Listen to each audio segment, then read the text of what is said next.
지난주에 이어서 계속해서 우리가 하나님을 의지하는 삶, 우리가 오후 예배 때 특별히 더욱 하나님을 의지하는 믿음의 삶을 살아야 된다, 지난주에 말씀을 나눴습니다. 우리가 그 말씀 가운데 특별히 시편 146편 3절로 5절에 우리가 어떻게 더욱 하나님을 의지해야 될 것인가 분명히 말씀하고 있지요. 우리 3절로 5절의 말씀을 같이 한번 읽어볼까요? 시작.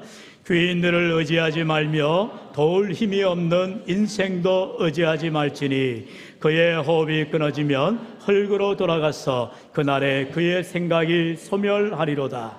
야곱의 하나님을 자기의 도움으로 삼으며 여호와 자기 하나님에게 자기의 소망을 두는 자는 복이 있도다. 아멘. 우리 주신 말씀 한번 따라할까요? 여호와 자기 하나님에게 자기의 소망을 두는 자는 복이 있도다. 복이 있도다.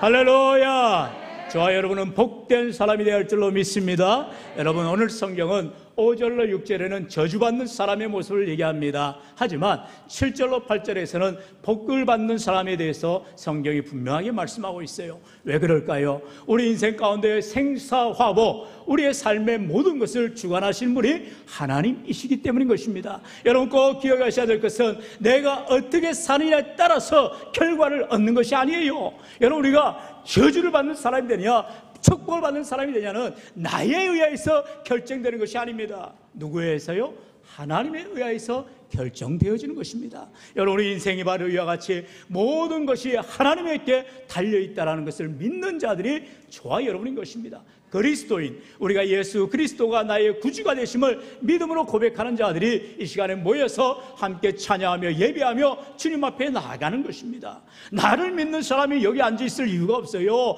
여러분, 예배를 왜 드립니까? 하나님 앞에 엎드리는 것입니다. 하나님을 경배하는 것입니다. 하나님만을 의지하는 것이 참된 예배인 줄로 믿습니다. 오늘 이 시간 정말로 나의 모든 자아를, 나의 모든 새로운 생각들을 다 내려놓으시고 오직 하나님만 전적으로 의지하며 하나님께 자기의 소망을 두는 자가 복된 인생임을 기억하여서 오늘도 우리가 저주받는 인생이 아니라 복받는 인생으로, 하나님 앞에 영광 돌리는 인생으로 믿음으로 살아갈 수 있기를 주의 이름으로 간절히 축원합니다. 오늘의 말씀의 제목이 바로 그렇잖아요. 여호와를 의지하며 여호와를 의리하는 사람이 되어야 한다는 것입니다. 여러분, 우리가 인생 가운데에 하나님을 참으로 의지하는 삶, 하나님을 참으로 의리하는 삶, 참으로 하나님을 믿는 사람이 되어야 되는데 우리는 때때로 첫 번째로 말씀에 나온 것처럼 사람을 믿고 의지하여 하나님을 떠난 삶을 살아가는 자들이 많다는 것입니다. 여러분, 우리가 삶을 살아갈 때에 사람을 믿는 자들이 많아요. 사람을 의지하는 사람들이 많아요. 그런 사람들은 결국 하나님을 믿지도 않기 때문에, 하나님을 의지하지도 않기 때문에 저절로 하나님을 떠나가게 되는 것입니다. 늘 교회 중심적으로 신앙생활을 해야 되는데 교회를 떠나가는 사람이 되는 것입니다. 그런 사람에게는 저주밖에 남을 것이 없다라고 성경은 말하고 있어요. 오늘 우리가 하나님의 생명의 말씀을 바라보면서 내 인생 가운데 하나님의 축복을 받을지언정 저주받는 인생이 되어서는 안 되잖아요. 그렇다면 우리가 반면교사로 삼기 위해서 어떤 자가 참으로 이러한 저주를 받게 되느냐, 우리가 말씀을 통하여 보기를 원합니다. 먼저 5절 6절 다시 한번 같이 읽어볼까요? 시작. 여호와께서 이와 같이 말씀하시니라. 무릇 사람을 믿으며 육신으로 그의 힘을 삼고 마음이 여호와에게서 떠난 그 사람은 저주를 받을 것이라. 그런 사막의 떨기나무 같아서 좋은 일이 오는 것을 보지 못하고 광야 간주한 곳 건건한 땅 사람이 살지 않는 땅에 살리라. 아멘. 오늘 성경은요, 사람을 믿고 의지하는 삶, 결국 하나님을 떠나는 삶을 살아가는 인생들이 어떠한 사람이냐고 분명히 말하고 있습니다. 여러분, 이스라엘 백성들을 바라보세요. 하나님께서 그 이스라엘 백성들을 택하시고 믿음의 조상을 삼아 아브라함으로부터 대대로 믿음으로 이루어지는 귀한 나라가 되었건만 그 역사상 그들은 언제나 하나님보다도 세상적인 것을 의지하는 자들이 많았어요. 결국 그로 인하여서 우상을 숭배하지요. 이방 나라들이 섬기는 바알을 섬기고 아세라신을 섬기고 그러면서 결국에 하나님보다도 우상을 숭배하는 죄악을 범하게 되더라는 것입니다. 그렇다면 왜 바알을 섬기고 아세라를 섬깁니까? 그것은 내가 잘 먹고 잘 살아야겠다는 것이에요. 내 삶이 풍요로워야 되겠다는 것입니다. 물질에 대한 탐욕이 가득하더라는 것입니다. 결국 그런 인생들을 하나님께서는 벌하시지요. 어떻게 벌하십니까? 유다의 죄를 벌하신다는 거죠. 오늘 본문 앞에 1절로 2절은 말합니다. 유다의 죄는 금강석 끝 철필로 기록되되 그들의 마음판과 그들의 제단불에 새겨졌거늘 그들의 자녀가 높은 언덕 위 푸른 나무 곁에 있는 그 제단들과 아세라들을 생각하도다 말씀하는 것을 봅니다.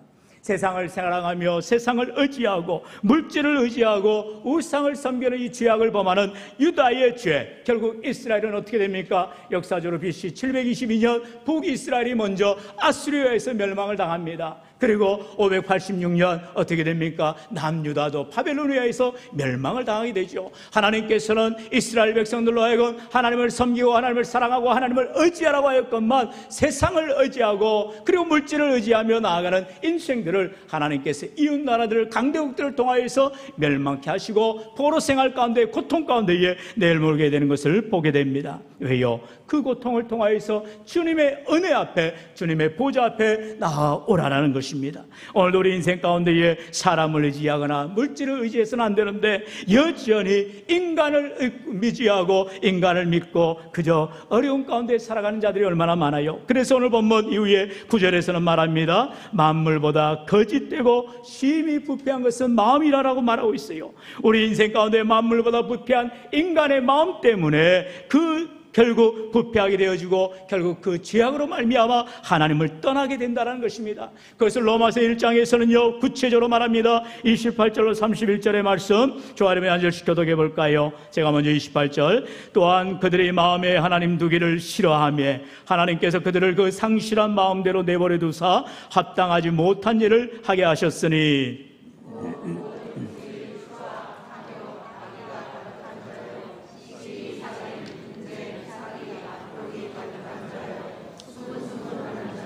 비방하는 자요, 하나님께서 미워하시는 자요, 능욕하는 자요, 교만한 자요, 자랑하는 자요, 악을 도모하는 자요, 부모를 거역하는 자요,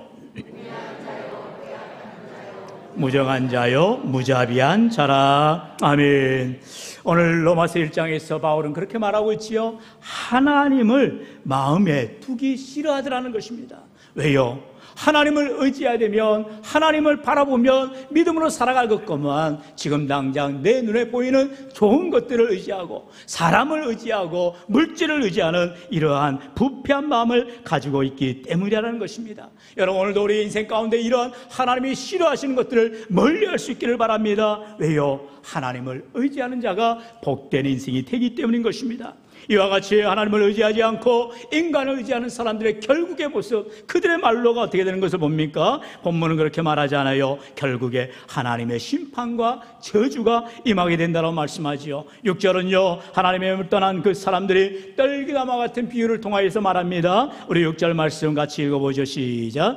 그런 사막의 떨기나무 같아서 좋은 일이 오는 것을 보지 못하고 광야 간주한 곳 건건한 땅 사람이 살지 않는 땅에 살리라. 아멘. 하나님을 떠난 사람, 다시 말하면 사람을 의지하고 사람을 믿은 사람들이 결국 하나님을 떠나게 되는데 그런 사람들은 떨기나무 같은 인생이 된다라고 성경은 말하고 있어요. 뿐만 아니라 13절은 그들의 결국이 이와 같이 된다 말하지 않아요. 이스라엘의 소망이신 여호와여, 무릇 주를 버리는 자는 다 수치를 당할 것이라. 무릇 여호와를 떠나는 자는 헐게의 기록이 되어리니 이는 생수의 근원이신 여호와를 버림이니라 말하고 있어요. 여호와를 떠나는 자, 결국 사람을 믿고 사람을 의지하고 세상을 향하여 나아가는 자들은 이제 죽음에 이르는 저주의 삶을 살아가야 된다는 것입니다.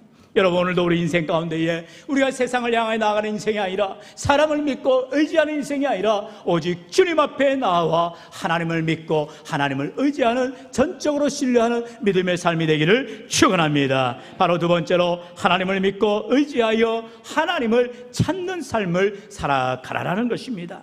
오늘 우리 인생 가운데 하나님을 믿고 의지하여 하나님을 찾는 사람들은 누구입니까? 바로 본문 7절로 8절에 말씀하지요. 우리 7절 8절 절 같이 읽어봅니다. 시작. 그러나 무릇 여호와를 의지하며 여호와를 의뢰하는 그 사람은 복을 받을 것이라. 그는 물가에 심어진 나무가 그 뿌리를 강변에 뻗치고 더위가 올지라도 두려워하지 아니하며 그 잎이 청청하며 가무는 해에도 걱정이 없고 결실이 그치지 아니함 같으리라. 아멘. 할렐루야. 오늘 우리 인생 가운데 하나님을 의지하는 삶, 하나님이 내 인생의 주인임을 고백하는 삶, 그 사람들에게는 이와 같은 시냇가에 심겨진 나무와 같은 복된 삶이 되겠다고 우리 주님 약속하고 있어요. 오늘 우리 인생 가운데 이러한 하나님의 축복을 받는 삶, 그런 믿음의 삶이 누구입니까? 바로 저와 여러분이 되어야 할 줄로 믿습니다. 성경은 우리를 통하여서 참으로 하나님을 의지하는 삶, 사람을 믿고 의지하는 것이 아니라 오직 하나님을 전적으로 믿고 신뢰하는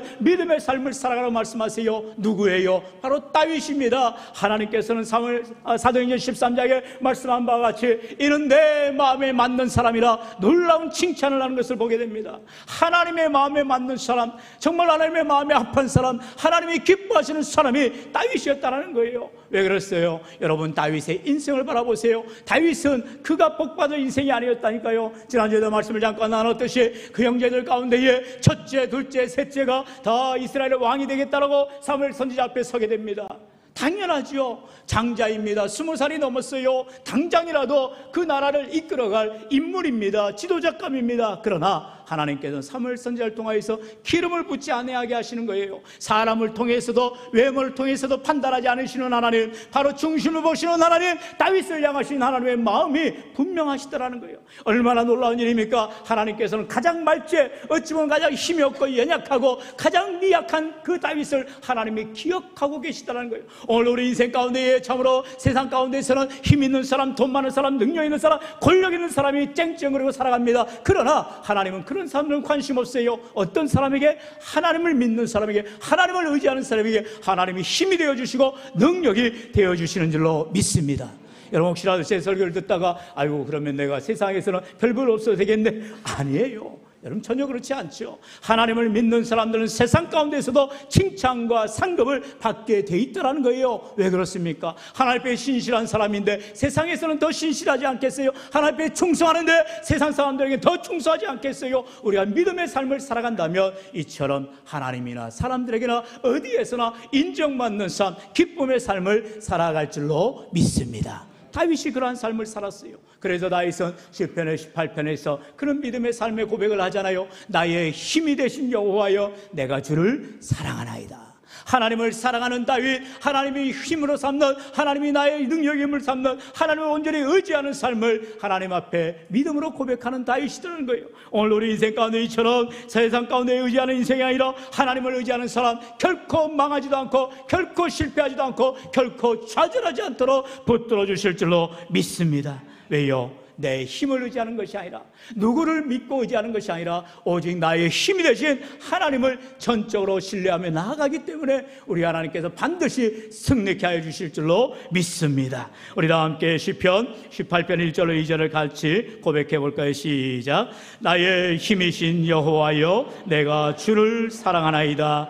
여호와는 나의 반석이시여 나의 요새시여 나를 건지시는 이시여 나의 하나님이시여 내가 그 안에 피할 나의 바위시여 나의 방패시여 나의 구원의 뿌리시여 나의 산성이시로다. 아멘. 여러분, 사무엘상 23장 24장을 봐보세요. 보면은 다윗이 사울을 피해서 이리 갔다 저리 갔다 헤매는 인생을 살아갑니다. 십광야를 가서 숲을 속에 숨었다가 또 사울의 이러한 모든 사람들이, 군사들이 쫓아오니까 도망을 가기 바쁩니다. 그러면서도 성경에 보면은요, 다윗은 늘 하나님 앞에 물어요. 하나님, 내가 어디로 가리까? 하나님, 내가 어떻게 하리까? 무슨 말입니까? 하나님 앞에 엎드리는 삶, 하나님을 의지하는 삶, 하나님 앞에 기도하는 삶을 다윗은 잃지 않았다는 거예요. 어떤 어려운 상황 가운데서도, 어려운 환경 가운데서도 하나님을 신뢰하는 믿음의 삶을 잃지 않았다는 거예요. 때로는 우리가 원망할 수 있잖아요. 불평할 수 있잖아요. 하나님, 내가 하나님을 잘 의지하고 하나님을 믿는데 왜 내게 이렇게 고통이 옵니까? 어려움이 옵니까? 질병의 문제가 옵니까? 어려움을 우리에게 주시는 겁니까? 라고 따질 수 있잖아요. 하나님은 그렇지 않았다는 거예요. 다윗은 그렇지 않고 믿음으로 하나님을 전적으로 신뢰하며 나아갑니다. 이처럼 하나님을 의지한다는 것은 하나님의 말씀이 내 생각과 달라도, 하나님의 말씀이 내 의지와 달라도 그 말씀을 절대적으로 신뢰하는 삶, 의지하고 믿으며 순종하는 삶이라는 거예요. 다윗이 그렇게 고백했다니까요. 하나님, 내가 어디로 피하리까? 하나님, 내가 무엇을 하리까? 언제나 어려운 가운데 사울은 다윗의 목을 조르고 다가오고 있지만 하나님을 믿는 다윗은 하나님을 의지하며 어디로 가오리까 고백하며 하나님의 인도하심 따라서 믿음의 길을 걸어가는 것을 보게 됩니다. 오늘도 이사야 선지자를 통하여서 저와 여러분의 인생 가운데 하나님을 찾으라, 하나님을 가까이 하라, 하나님을 믿으라, 하나님을 의지하라 말씀하는 분명한 말씀을 꼭 깨달으시길 바랍니다. 이사야 55장 6절로 9절의 말씀을 우리 같이 교독해 볼까요? 제가 먼저 6절 읽습니다. 너희는 여호와를 만날 만할 때에 찾으라, 가까이 계실 때에 그를 부르라.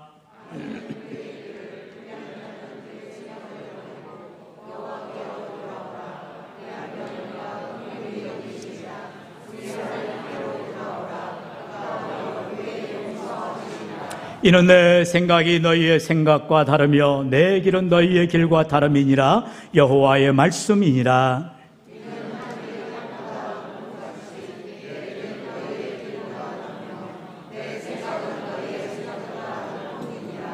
아멘. 할렐루야.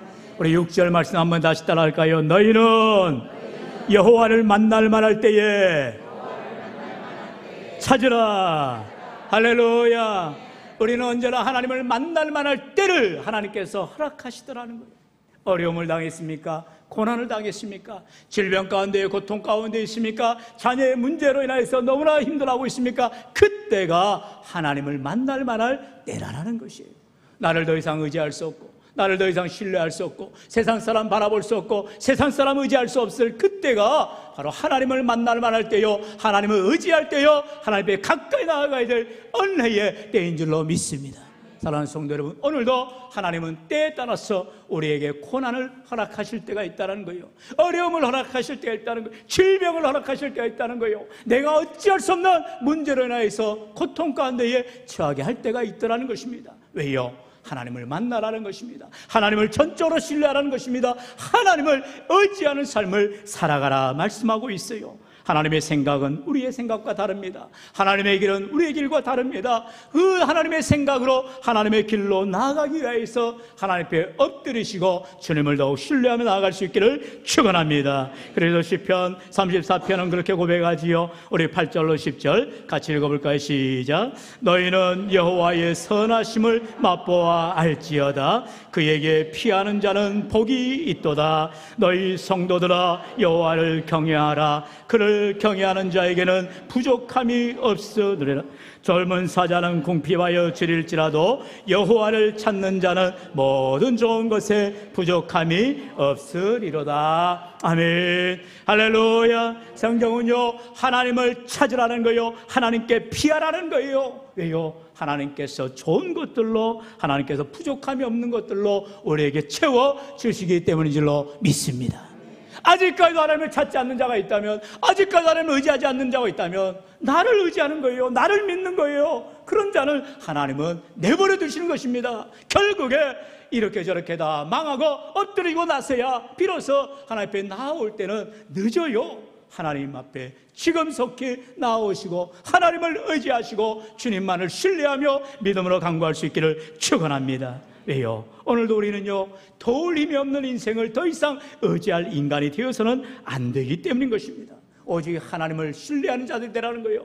여러분요, 우리가 주위의 모든 인간관계에서 사람들을 대할 때 그들이 내 의지의 대상이 아니라니까요. 믿음의 대상이 아니라니까요. 그저 사랑해줄 대상이요, 내가 품어주고 긍휼히 여겨줄 대상일 뿐인 것입니다. 사랑하는 성도 여러분, 오늘 우리 인생을 살아갈 때에 오직 하나님만을 의지하고 하나님을 믿고 참으로 믿음으로 나아가는 인생들을 오늘 하나님께서는 놀라운 축복으로 약속하시는 것을 봅니다. 바로 8절에서 하나님을 의지하는 자를 물가에 심겨진 나무로 비유하고 있지요. 우리 8절 말씀 같이 읽어보죠. 시작. 그는 물가에 심어진 나무가 그 뿌리를 강변에 뻗치고 더위가 올지라도 두려워하지 아니하며 그 잎이 청청하며 가무는 해에도 걱정이 없고 결실이 그치지 아니함 같으리라. 아멘. 얼마나 귀한 말씀입니까? 우리가 하나님을 의지한다면, 하나님 앞에 믿음으로 살아간다면 그는 물가에 심겨진 나무와 같은, 시냇가에 심겨진 나무와 같은 인생이 되어줘서 모래를 강변에 뻗칩니다. 그래서 더위가 와도 가뭄이 와도 걱정할 것이 없다라는 거예요. 왜요? 하나님께서 우리로 하여금 자양분을, 우리에게 풍성한 은혜를 부어주시기 때문인 것입니다. 사랑하는 성도 여러분, 이처럼 하나님을 의지하는 인생이 되어질 때에 더위가 와도 두려워하지 않고 가뭄이 와도 걱정할 것이 없는 복된 인생, 풍성한 열매 맺는 삶이 되시기를 주의 이름으로 축원합니다. 여러분, 그렇다면 언제냐는 거예요. 그때는 우리가 알 수가 없다니까요. 내 때에, 내가 궁핍할 때, 내가 어려울 때, 내가 힘들 때, 그때 도와주면 너무너무나 좋겠죠. 그러나 그때는요, 내 교만이, 내 자랑이, 내 믿음이 먼저 우선될 수가 있다는 거예요. 내가 이렇게 기도해서 됐어, 내가 이렇게 잘 믿어서 됐어, 내가 이렇게 열심히 살아가니까 됐어, 자기를 드러낼까 봐 하나님께서는 또 기다리게 하시고 때 엎드리게 하시고 또 주님 앞에 나아가도록 은혜를 주시더라는 것입니다. 오늘 우리 인생을 살아갈 때에 수많은 어려움을 당할 때가 있습니다. 원치 않는 고통으로, 때로는 원치 않는 질병으로, 때로는 원치 않는 일들로, 수많은 악재들로 우리가 괴로워할 때가 많습니다. 그러나 그 시간에 하나님 앞에 엎드리십시오. 정말로 세상 가운데 사막의 떨기나무 같은 사람을 믿고 사람을 의지하는 삶이 아닌, 정말로 물가에 심겨진 나무 같은, 시냇가에 심겨진 나무 같은 풍성한 열매를 맺는 하나님을 의지하며 신뢰하는 믿음의 삶을 살아가십시오. 그럴 때에 하나님께서 반드시 복된 길로, 은혜의 길로 함께하여 주실 줄로 믿습니다. 사랑하는 성도 여러분, 결국에는 우리의 삶의 믿음의 문제라는 것입니다. 과연 내가 하나님을 전적으로 신뢰하느냐, 하나님을 의지하느냐. 다윗을 바라보시라니까요. 다윗은 그가 고통 가운데 있을 때에, 어려움 가운데 있을 때에, 비록 내가 어려움 가운데 있다 할지라도 하나님이 나의 하나님이십니다, 하나님만 의지합니다라고 분명한 신앙의 고백을 하며 삶 가운데의 믿음으로 나아가게 되잖아요. 그럴 때에 하나님께서 그의 인생 가운데 놀라운 복을 주신 것을 보게 됩니다. 우리 시편 1편 3절의 말씀 우리 다 같이 마지막으로 같이 읽습니다. 시작. 그는 시냇가에 심은 나무가 철을 따라 열매를 맺으며 그 잎사귀가 마르지 아니함 같으니 그가 하는 모든 일에 다 형통하리로다. 아멘. 주신 말씀 한번 따라 합시다. 그가 하는 모든 일에 다 형통하리로다. 할렐루야. 여러분, 다윗이 하는 모든 일이 다 형통했다라는 것입니다. 영어로 말하면 success, 바로 성공했다라는 거예요. 모든 일이 어떻게 성공합니까? 하나님의 복 주시니 그는 성공하는 인생이요, 형통하는 인생이 되더라는 것입니다. 물론 인간의 생각으로 바라볼 때, 인간의 눈으로 바라볼 때 실패하는 모습 같아 보여요, 좌절하는 모습 같아 보여요, 고난의 모습 같아 보여요. 그러나 하나님께서는 모든 일을 마침내 합력하여 선을 이루시고 형통케 하시고 승리케 하시고 성공케 하시더라는 것입니다. 저와 여러분은 믿음의 모습이에요. 바로 변함없는 믿음으로 하나님을 신뢰하며 오늘이나 내일이나 변함없이 주님을 바라보며 의지하며 나아가는 인생이 되어질 때에 사람을 믿고 의지하여 하나님을 떠난 인생은 저주를 받게 되지만, 하나님을 믿고 하나님을 의지하며 끝까지 붙드는 믿음의 자리들에게는 하나님께서 반드시 복 주시는 인생, 시냇가에 심겨진 나무와 같은 귀한 열매를 맺으며 한평생 하나님만 영광 돌리는 귀하고 복된 삶이 되시기를 주의 이름으로 간절히 축원합니다. 축원합니다.